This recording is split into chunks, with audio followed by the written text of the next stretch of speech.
Hello, Cosmic Witches. Welcome to another episode of the Divine Gossip Girls with your hosts, me, Maggie, Carly, and Sophie. Today we're talking about ego deaths, losing yourself and finding yourself again, and not really knowing who you are when you once had such a clear idea. I've been moving through this a lot, as well as the other two girls. My life has been a little topsy-turvy. I talk about it a bit in the episode. At the very beginning of the episode, I say, I must have explained it in the introduction, but for some reason, the introduction audio got lost. I don't know where it went. Like, it's all supposed to be in one file, and it doesn't start till the actual episode starts. So here I am, giving you a little intro to the episode right now, right here, and I can tell you I still am going through it a bit. There are still times I miss older versions of me and my life. But things keep going. So if you're having a hard time right now or you feel like you don't know who you are, this episode is for you, and I hope you enjoy it. And thank you for just meeting us with so much grace as we share some vulnerable things about ourselves.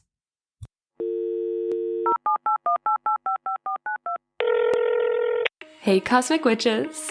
Divine Gossip Girls here. Your one and only source into the spiritual happenings of the cosmos. Ever wonder what this month's energy will have in store for you? What the planets and stars are even up to? Or if the universe can just help you catch a break already? Well, lucky you, because we have all the spiritual secrets to tell. Get ready to sip on your weekly dose of divine tea.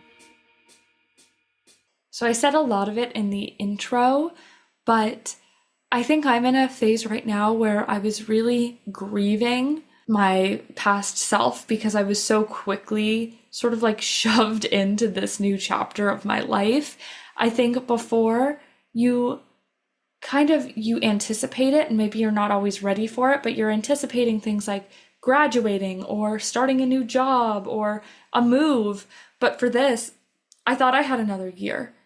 And then with everything, with not having a visa and being in a bad living situation and just like through no fault of our own getting deported and being like, you have 30 days to leave the country, and having to pack up my whole life and just feeling like things are crumbling so much, I find myself still doing it, like mourning that version of me, and not necessarily mourning the version of me this past year because she was mentally ill. Still am, but less so. Like, I was having a hard time, but missing me when I was like thriving. And like, you see photos of yourself. I think it's so much easier for us with social media and having like access to all these photos on our phone, and memories come up and like all this stuff. It's so much easier to think, oh my gosh, I wish I was this older version of myself sometimes. Whereas sometimes you're ready for that next step and you're so excited and you're like, oh, look, I'm here. But I think there's also always parts of ourselves that we look back on and we miss that version of us. We miss our, innocence or our joy or our excitement about something that maybe didn't end up working exactly how we planned. And it causes, I know for me, like this huge ego death. And I'm just like, who am I? Like, I was once this person, and now I don't know how to even act in my day-to-day life sometimes because I'm like refinding who I am in this space. I do feel like it happens a lot when something like major changes in your life, like you've literally obviously built a home and built a reality over in Copenhagen where you felt at home, where you felt yourself, where you felt like you could really, like you just felt like your soul belonged there and you felt connected to who you were. And obviously the last year while living there and obviously having to come back to Canada, it was just kind of like a shaking of who actually am I now? Like without like my soul feeling like, yeah, this is where I belong kind of thing, like who actually am I? And I look at photos as well of like before I got into all of the healing and got into all of this path, and look at the photos and be like, you look so happy, but also like I wasn't, but I look so happy. And like sometimes I also just, like you said, miss that innocence of like just not being so aware sometimes, not being so aware, but also sometimes I miss like the baby version of me that came into like the spiritual world, you know, like. And I was like, oh my God, it was like you're like a kid at Christmas, you know, like you found this world, you found where you belong, you found all of this work that you're like, and all these people that you're like, this is where I belong. And then you start to like dive deeper and deeper into yourself. And yeah, you get to know yourself, but that's where that journey of like that death and rebirth like happens over and over again. And when you say like every year, like you're learning a new version of yourself, I'm like every fucking month you're learning a new version of yourself. And sometimes it can get quite like I guess tiring, and it is like a constant like journey of like working with your ego and working with your heart and like moving with them on that journey.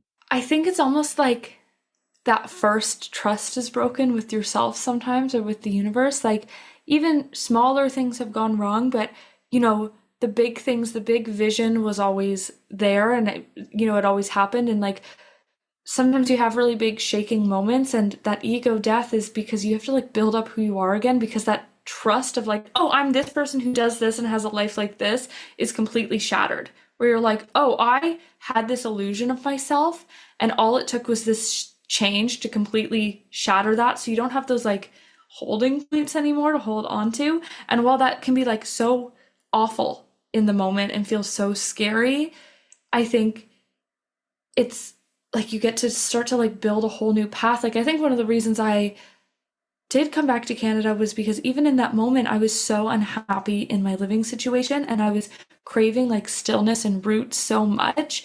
And maybe I needed to come back here to find that. But in order to do that, I had to completely shatter the perception of my like EU girly self. Well, and I think that's so like I really do think a part of the spiritual path, like I don't think it's about ever complete, like there's no way that we're ever going to completely get rid of the ego. We're being human, we're meant to have an ego. We have an ego. It's part of the mind. It's part of the human mind. But I think becoming spiritually conscious means that you kind of sign up to have your ego broken multiple times when you're having these these awakenings or these shifts. It's like a death of the ego as it is, so that it can like turn into something else as you continue to grow and rise on the spiritual path. And I think that that is honestly, it's one of the most challenging things to experience a shift in identity when like yes, it can sometimes come from external sources, like you're shifting environments, but sometimes the transformation just begins as a feeling that like this year, it wasn't that I really had anything drastically change in my life, but I just felt like all of a sudden this huge pull away from who I used to be, from how I was running my business, or like the impact that I made. I just started to feel this calling for something way bigger. And even now, I don't really know. I still don't necessarily know 100% what that is, but I feel so much more like free. And also, like, I think that I like a big part of all of us are just kind of addicted to like growth and change. But I think like to actually experience that, we first have to experience acceptance and like coming home to ourselves. And I think that's something that I've really started to do is like, okay, just accept where I'm at and be like, you know what, this is who I am right now. I don't know who's coming next. I don't know what's going to happen next, but I am like just integrating more of that compassion and that underlying self-love that I feel like I walked away from as I've been moving through this kind of ego death. I've just been like, what the fuck is happening? Like, I don't know who I am. I don't even know how to love myself because I don't know who I am. I think that part of acceptance and self-love is what honestly helps you through an ego death. But yeah, I do think it's something that naturally comes along with the spiritual path, is like not removing the ego altogether, but just experiencing shifts of identity. That's really I feel like a natural thing that a lot of us undergo. And I even like, I'm reflecting right now on the first time that I met you, Sophie, in when we were in a program together. And I just remember like when you were starting your business and when you talk about like that innocence of the spiritual path, I feel like that's where I was. And that's kind of like the version of you that I met you in. And it is like, but the thing is, we still have that energy. It's just, I feel like we've matured so much more. And that, like, childlike wonder or spiritual like wonder is still there. It's just really easy to forget about that when you're always so focused in on the heavier parts of growth, which I think is what we tend to focus in on the more that we're on the path. Once again, we start to always, it's like we start to bring the ego into our spiritual growth. And that's what we need to like realize that yeah, the ego's always there, but like, how can we humble ourselves more often? Because I really feel like these ego deaths are like massive humblings. I remember that so much. And I do miss that version of myself, but it's not, like you said, it's like that version of myself is still with me. Like we can access that excitement, that playfulness whenever we want as well. And whatever version we're at, like we can access it. But we're also just very, like, we're more familiar, more familiar. And yeah, like we're more familiar with this type of work. We're more, what's the right word, like embodied and like comfortable in it. And it's just like, okay, like we get it, we're here. But something I think a big thing for me that I struggled with when starting to really, I guess, getting to know myself on that deeper level and starting to like come into myself and embody like who am I? You know, like before I got into all of this work, like yeah, I knew who I was in some on some level, but on a conscious level, like I wasn't really like tapped in. And when I started to really like get to know myself on that deeper level and start to show up as that version of myself and be bright and be bubbly like unapologetically and start the podcast and put myself into these different spaces that like brought me so much life and brought me so much joy and brought me so much aliveness that did come with some sort of, I guess, consequence of losing people or being misunderstood or being judged or having like anxiety kind of come to the surface of what people may think by being my most authentic self and starting to really express those different versions of myself. And as especially as we are on this journey of like ever evolving and ever growing and our versions of ourselves like continue to expand or change, and you're on the, like we're obviously on this journey of evolution, like intentional conscious evolution, and some people may get triggered by that, some people may not understand that, and that can be really hard sometimes to stay on that path of like I may not sometimes know who I am, or it may be really hard to be who I truly am in some spaces, in some places, in some on in some days. But it's like committing to that journey of like even when the ego is loud, even when the fear is loud, even when there's days of like, who the fuck am I? What the fuck am I doing? Like where am I going? Like you always have like the spaces or the people or like the tools to like come back to like your center, your heart, like your soul. And I think that's something that like allows me to continue is like no matter what, like I know who I am, and that who I am is just like that light, that heart, you know, no matter where I am, no wherever I go, like that's just like who I am. And I think that's what supports me, and especially like I just turned 28 and I'm kind of in this like little like weird phase of like, where am I? What am I doing in life? Like, where am I going? Where am I supposed to go? Like, obviously, I've got my business. I'm supervising at a cafe. Like, and doing all the things, but I'm like not enough. Not, I don't feel like I'm that type of person who wants to get in a relationship and settle down and get a house and have a kids. Like that's not who I am. But I'm also just not in a position to be like, okay, let's flee the fucking country and let's just travel the world in a van. So I'm like also in this place of like who what is the next chapter of Sophie? Like as I step into chapter 28, like who is she? Like and where is she going? Like and that's something I'm still learning, still like opening myself up to. I think it just takes time and just takes like not controlling all the time and just allowing that version to come alive each day. I think a big part of my like beginning in my spiritual journey was awakening to all of this possibility. like I was very spiritual before in the sense of like more witchy stuff because my first spiritual awakening was like at a crystal store. And so I used to like believe in all this stuff outside of myself. And then during COVID, really, I started awakening to more of that like self development and manifestation magic. And I started to really believe in so much possibility that I held inside of me. And I let go some of that like outer stuff so much of like spirits and crystals and stuff like that. Like I wasn't working as much with that because I was journaling every day and meditating and doing more of that sort of stuff, like shifting my vibration.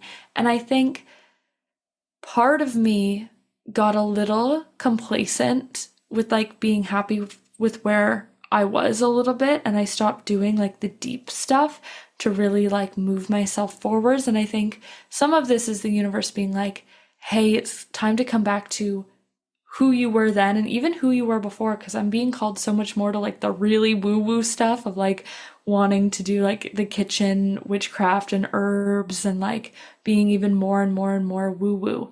And I think that this sort of ego death has been showing me like, yes, this is a finding of who I am, but also a remembrance of who I was and like parts of myself that were really, really great and I loved, but somehow have like fallen through the cracks and I've left behind. And it's sort of this gluing and like scrapbooking together of, Sorry, but okay, I just gotta like give you that a round of applause because I fucking love that.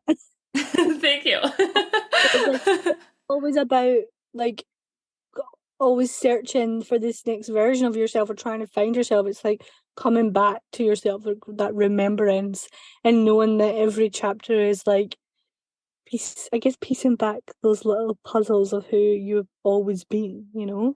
Yeah, I think it's piecing back, like taking what I loved, or maybe even like something I started but I didn't see all the way through and being like, okay, let's bring this back into my routines, back into myself. Like, there's been so many versions, and I think this is like me being a Gemini as well, but there's been so many versions of me who loved so many different things and so many different practices. Like, I injured my wrist, so this is mostly why I didn't continue, but like, I did yoga every day for a year, and I probably haven't done yoga in like a year. So it's like there's parts of you that things you really loved just sort of like fall to the wayside as you become something else. And a huge ego death, like what a lot of like, a lot of us have been experiencing recently, like the three of us, but also I feel like so many people are kind of in this space where they're like a little bit lost. And I think this huge ego death can be such a reset in the way of like, okay, how do I want to move forwards and what do I want to bring with me that maybe I forgot? And so I'm doing different stuff like that. Like I'm getting back into my routines and I really want to get back into that. Also, like the witchiness, but somehow merge it. Like I don't think I was ever that crazy witchy while also so strongly rooted in the idea that anything is possible within myself. And I really want to merge the two. Like I want to fall back into that belief of like, no, I'm not just working with what is being offered to me right now. Like I'm working with what I can create for myself and just being like, yeah, I'm going to do my manifestation meditation every single day and be like, look at what's possible. Like, when's the last time that I really committed to the possibility that I could call something in? I think it's been a while. I did it like maybe a year ago, and then I got really unclear on what I wanted to call in. And I think a big part of my like finding myself again is being like, I can call in anything, but also I could just call in that I want more and I want more happiness. And I think I'm going to start trying to call things in without the full picture in my mind. Like I was always like, you need to be so clear. And I'm like, I think I'm going to just call in blessings. Like I think I'm just going to merge witchiness of being like, yeah, I'm just going to call in energy. And I believe that that possibility can be like anything, but I'm excited to see what it is. I don't know if that makes any sense. No, I love that too because I also feel like a huge thing for this year and like so many people have experienced is like this bridging that's occurring in 2024. It's like a bridging between the spiritual and the physical. And I think so many more people have either spiritually awakened or have had this desire to ground more of their practices or to reconnect to something within them that they may have forgotten. And I can 100% resonate with you, Maggie, and just feeling like I want to call back, because what I've been experiencing recently is, like many of you, well, Maggie and Sophie, you guys know, where I began my business was really, at first it was personal training, and then it shifted into self-love and like this really core like empowerment and self-love. And along the way, I like found my very spiritual like healer energy that has just empowered me on my own path to find more faith and more trust within myself and the universe. But within the past couple of months, I've recognized that the most spiritual aspect that was always there was love and self-love. And it's been this desire of merging like that more practical empowerment with the addition of spiritual empowerment. So I do feel like there's this blending kind of taking place. And I really think it's just kind of normalizing being lost as well. Like I really feel like society makes you believe that your entire life is like mapped out for you and it's super linear. And then the second you start to spiritually awaken and you undergo this transformation like none other, where like you have the clarity and then all of a sudden you like feel lost again. And then you have the clarity and then you're like, what the fuck?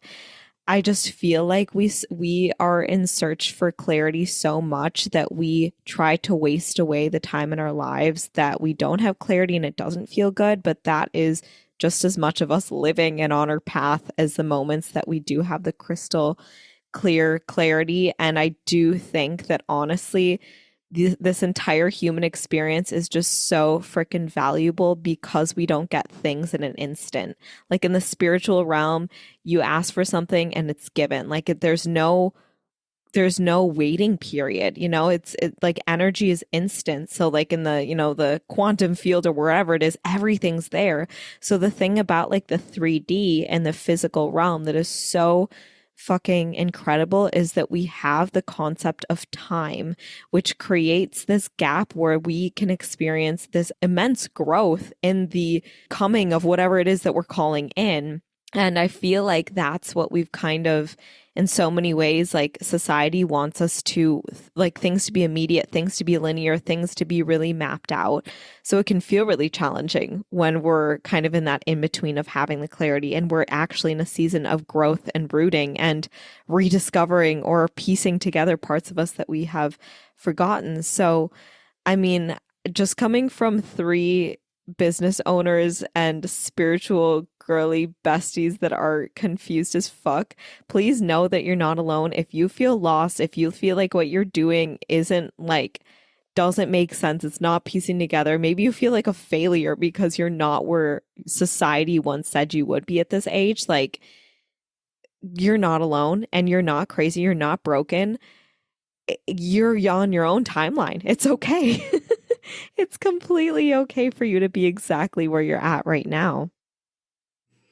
Something I've been telling myself a lot, and I know that Sophie, you've heard me say this a lot, I think, in the past, and I believed it, but I don't think I've ever experienced it the way I'm experiencing it now, which is that there's so much magic in the in-between. Like, I think in in-between spaces of your life is when you are the most magical, and I think some of it is because you've let go of so much control.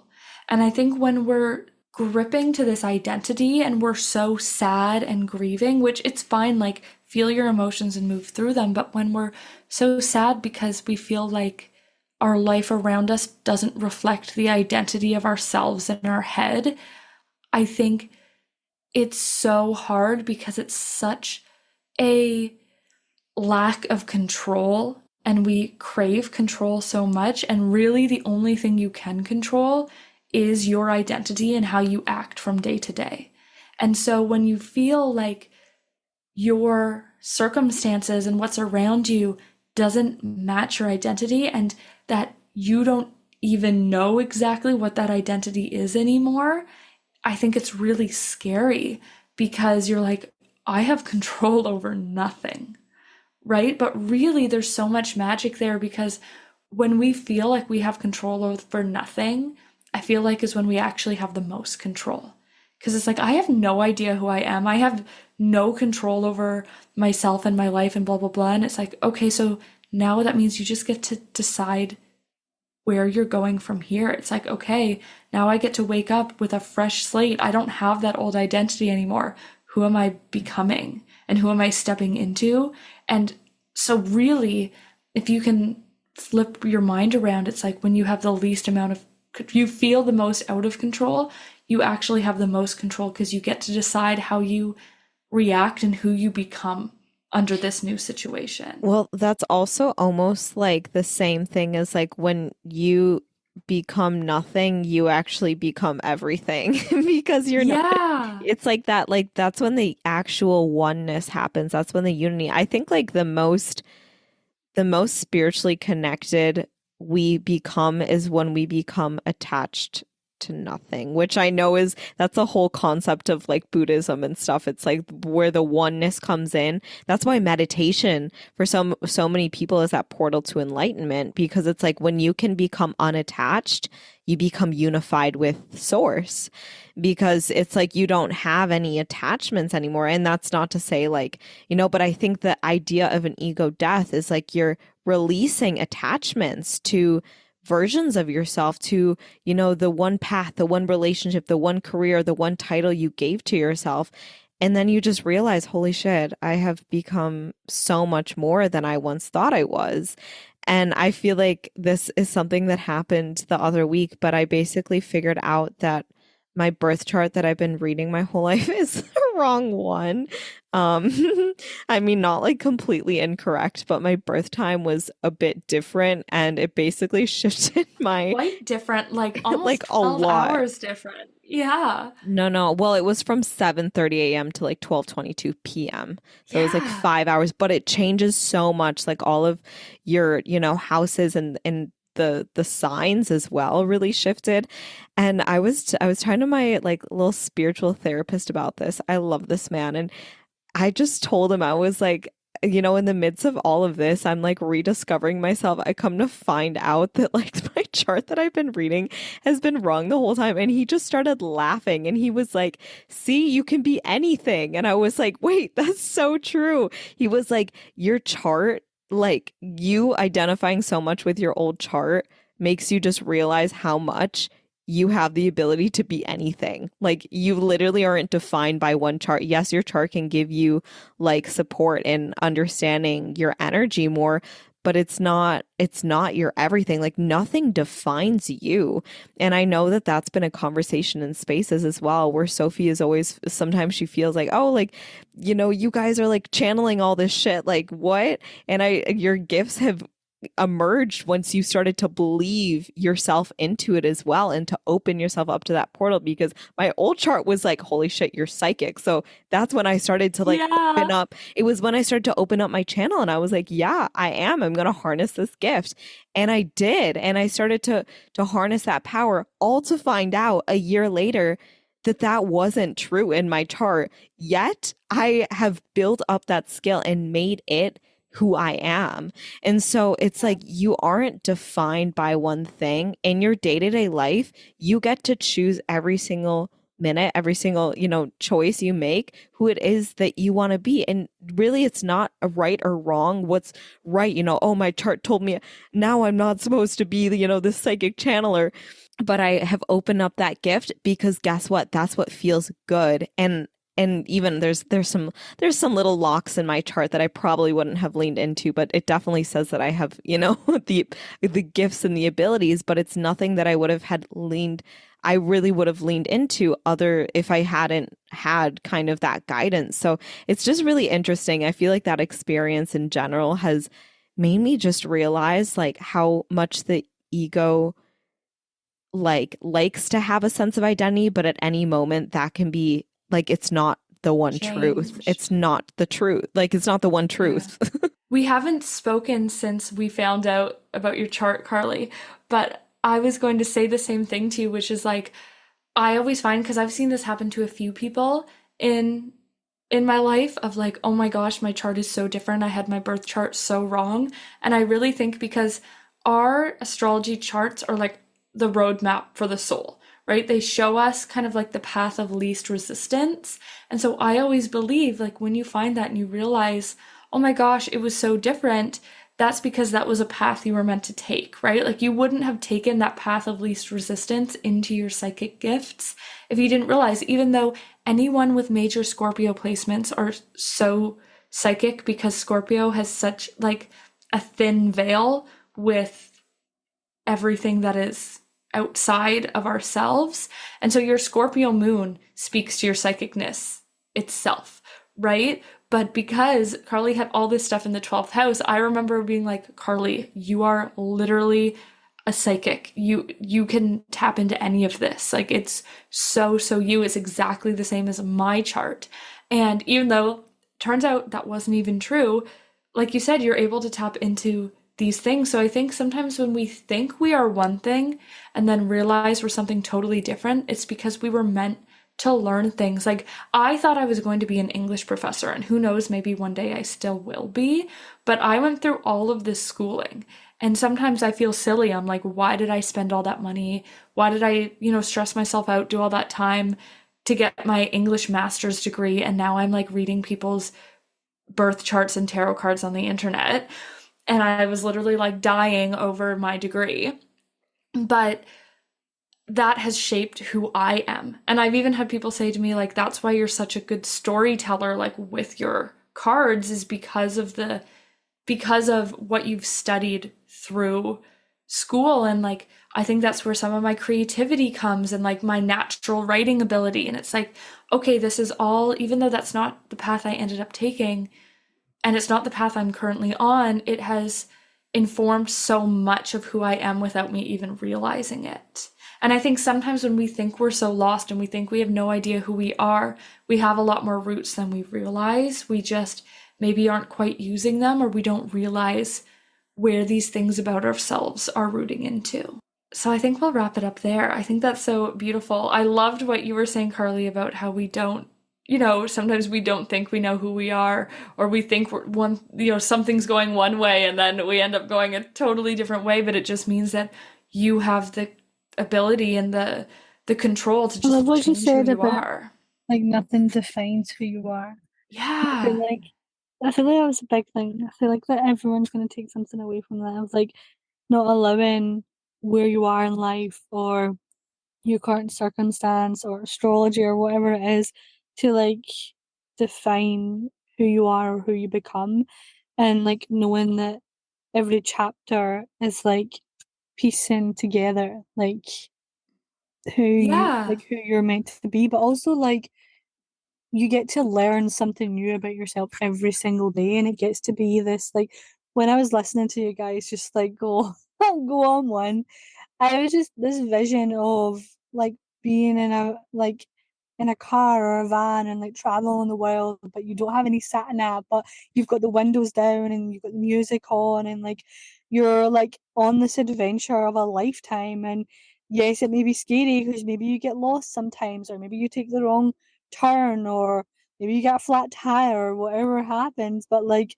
at the end of the day, like you are on the journey, and you're on the journey of a lifetime. You get to learn like more about yourself like each day, and each challenge, and each version of yourself, and each chapter, and each obstacle, and each twist and turn, and it gets to shape you into like the amazing person that you get to like continue to grow into.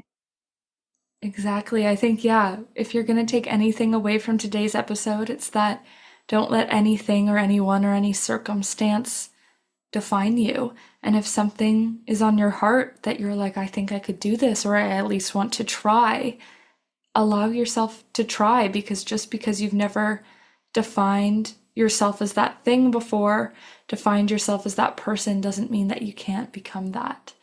So let's all continue to just find ourselves over and over and over again together. And that's all we've got for you today, but we'll talk soon and we'll see you next week. All right, bye.